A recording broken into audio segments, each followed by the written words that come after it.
கர்த்தருடைய பரிசுத்த நாமத்திற்கு மகிமை உண்டாகட்டும். இந்த நாளிலும் கர்த்தர் நமக்கு தரக்கூடிய நல்வார்த்தை சங்கீதம் 37வது அதிகாரம் 23 மற்றும் 24வது வசனங்கள்.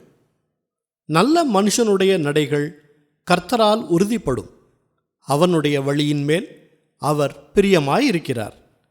அவன் விழுந்தாலும் தள்ளுண்டு போவதில்லை, கர்த்தர் தமது கையினால் அவனை தாங்குகிறார்.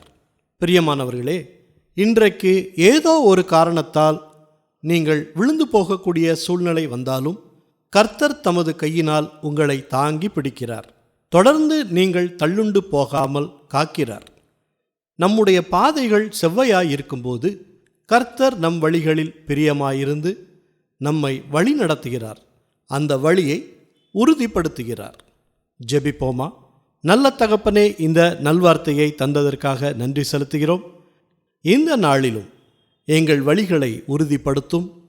நாங்கள் போகிற பாதை, எடுக்கிற முடிவுகள் சித்தப்படி இருக்கட்டும். நாங்கள் விழுந்து போகிற சூழ்நிலையில் எங்களை உமது கைகளினால் தாங்குவீர் என்று விசுவாசிக்கிறோம். நாங்கள் எப்போதும் உம்மை பற்றிக்கொள்ளவும், நீர் எங்களை விட்டு விலகாதபடி நாங்கள் எங்கள் பாதைகளை செவ்வைப்படுத்த ஞானத்தை தாங்க. எல்லா துதி கன மகிமை எல்லாவற்றையும் உமக்கே செலுத்துகிறோம்.